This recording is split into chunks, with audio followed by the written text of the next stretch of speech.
The most cruel experiments in history human. Unit 731.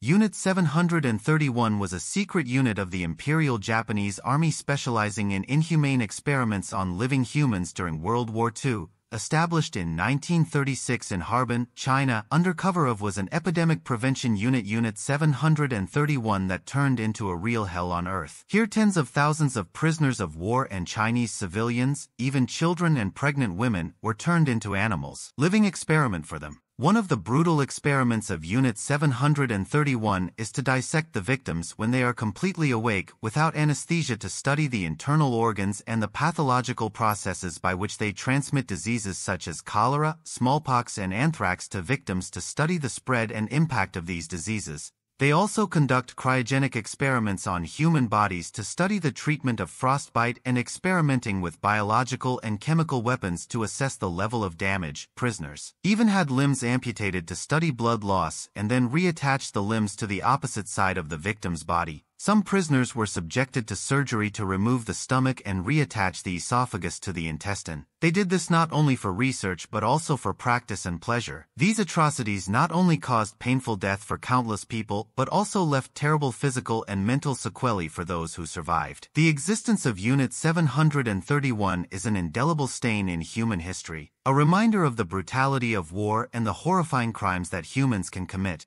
Project MKUltra. Project MKUltra is a secret research program of the U.S. Central Intelligence Agency (CIA), carried out from the 1950s to the early 1970s to develop methods of mind control and manipulation of human behavior, as well as turning Americans into super spies who could carry out assassinations without influenced by enemy interrogation. In the MKUltra project, researchers experimented on American and Canadian citizens by dosing them with powerful hallucinogens as well as illegal supplements, such as hypnosis and possibly biological chemicals, and radioactivity is often performed on individuals who do not know they are participating, including religious and psychiatric patients, without their consent. Fully informed that the consequences of MKUltra go beyond mental disorders and long-term damage to the victims. Some subjects died during the trial and many others suffered from after effects. The heavy psychology that lasted throughout MKUltra's life was made public in the 1970s and was heavily criticized for violations of human rights and ethics. The MKUltra project was officially discontinued in 1973. Project 4.1.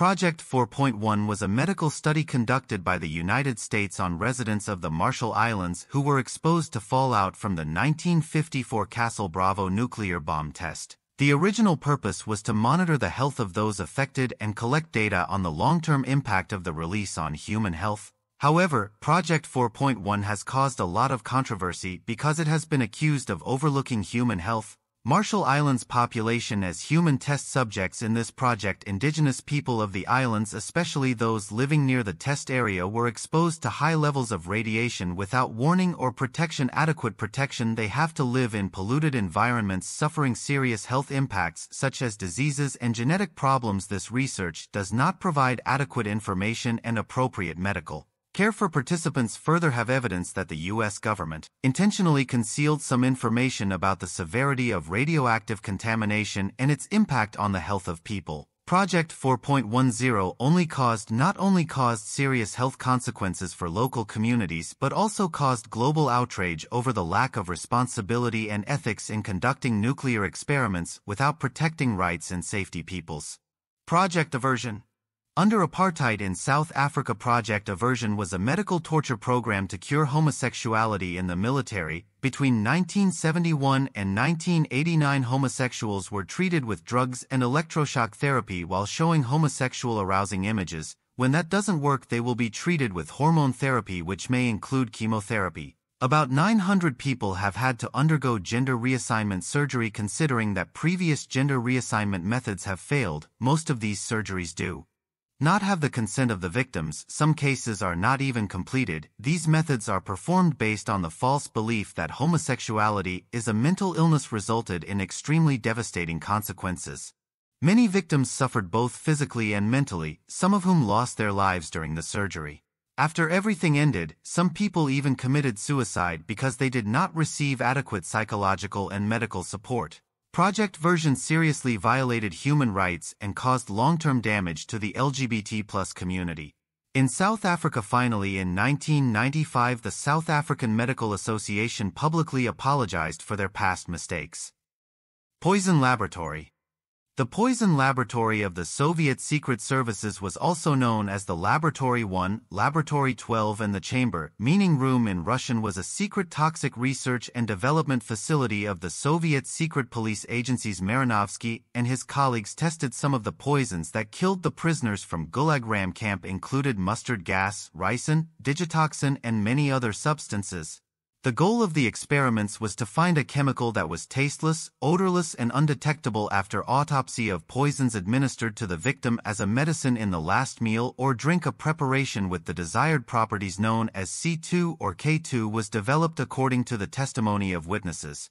The victims experienced physical changes such as rapid weakness and loss of height, followed by a calm and silent demeanor, and finally death within 15 minutes. Brought to the laboratory people with different physical conditions and ages to get a more complete picture of the effects of each poison. In addition to testing on living people, Marinovsky also directly performed experiments poisoned under the supervision of Pavel Pseudo-Platov.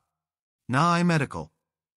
During World War II, the Nazi government conducted a series of unimaginable medical experiments on prisoners in concentration camps. These experiments, carried out in the name of scientific research and military advancement, have resulted in severe abuse, torture and abuse of those unlucky enough to be the subjects of research and experimental victims. Experiments for military purposes, such as researching hypothermia when immersed in ice water to see how long pilots can survive. Some victims were only given seawater to test their ability to survive at sea and then died of dehydration. Some people were also put into decompression chambers to study altitude sickness and the effects of pressure changes on pilots, and even suffered brain damage while still alive. Effective treatment of injuries was also their concern, and concentration camps became places for pharmaceutical testing where victims were inflicted and then intentionally infected. The antibiotic sulfanilamide was tested as a treatment. New to war wounds, infections and poisonings were also studied in humans. Tuberculosis bacteria were injected into prisoners to understand how to immunize against infections. Experiments with toxins to determine the rate of victims' deaths were also part of the program, and they also performed genetic and racial experiments such as sterilization, artificial insemination, and other brutal research on twins and people of different heights. Nazi experiments became a symbol of cruelty and inhumanity in medicine, causing a strong global outcry. This prompted the development of strict ethical codes, strict medical research to protect the rights and safety of participants in the Tuskegee experiment. The Tuskegee experiment took place from 1932 to 1972 by the United States Department of Public Health and the Centers for Control and Prevention. During the epidemic, they deceived and took advantage of 600 poor African American farmers in Mayan County, Alabama, including 399 with latent syphilis, under the guise of providing free medical care. The study did not inform participants about their condition nor treat them with penicillin, the standard drug for treating syphilis in 1947. Instead, they gave patients a placebo and other treatments. Ineffective treatment to observe the progression of the disease resulted in 28 men dying directly from syphilis, 100 men dying from related complications, 40 infected wives and 19 children being born with congenital syphilis. This egregious violation of ethical standards led to profound distrust of medical institutions by the African American community. The disclosure of this study in 1972 led to push for important changes in regulations for medical research in the United States, including requiring participant consent and stricter ethical oversight. In 1997, President Bill Clinton officially blamed the American people, especially the African American community, for the wrong actions and racism in this study in Guatemala. If the Tuskegee experiment only monitored the natural progression of the disease in Americans of African descent, Africa was infected without treatment, but in this Guatemala experiment, it went further by intentionally infecting healthy people. In Guatemala, researchers intentionally infected syphilis, gonorrhea, and hypochondriasis. For about 1,300 people, including prisoners, mental patients and soldiers, without prior notice or consent, they applied and injected bacteria directly into the human body, even into the eyes and brain. This research was only publicly announced in 2001, causing outrage and strong condemnation from the international community. The U.S. government officially apologized to the country of Guatemala and the victims in this. Prison Stanford. The Stanford prison experiment conducted in 1971 by psychologist Philip Zimbardo was an ethically controversial study aimed at understanding the effects of the prison environment on the behavior of human participants selected from the local community through a newspaper advertisement promising $15 per day for students to participate in a psychological study of prison life. After a psychological evaluation of the volunteers was given, randomly assigned to the role of prisoner or warden, the official experiment began when the prisoners were arrested by real police. In the following days, the wardens began to psychologically abuse the prisoners more and more brutally. They began to abuse their power to force prisoners to perform degrading acts such as cleaning toilets with their bare hands or waking up in the middle of the night to perform aimless exercises, which the guards also used, using more sophisticated and brutal punishments to control and suppress the prisoners. These scenes continued to escalate, causing the prisoners to begin to show mental and physical suffering. After just a few days, many other people also began to show signs of mental breakdown and despair, losing the will to resist and accept all the punishments that the governors gave them. The prison guards set out and became completely submissive. The brutality and inhumanity of the jailers became so terrifying that Christina Massel, another psychologist, confronted Zimbardo and asked him to stop the experiment immediately. This experiment was immediately ended after only 6 days instead of lasting 2 weeks as expected. The Stanford prison experiment has been widely criticized for its unethicality and research methods. It reminds us of the dangers of this experiment, the dangers of abuse of power, and the importance of ethics in scientific research. North Korea had many reports of human experimentation in North Korea which show similar human rights abuses. Like the experiments by Nazi Germany and Japan during World War II, the North Korean government denies these allegations and asserts that all prisoners in North Korea were treated humanely. North Korea recounted that 50 healthy female prisoners were selected and fed cabbage leaves containing poison.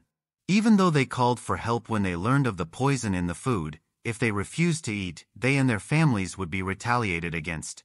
The prisoners began vomiting blood and bleeding from the rectum. Finally, all 50 people died after 20 minutes.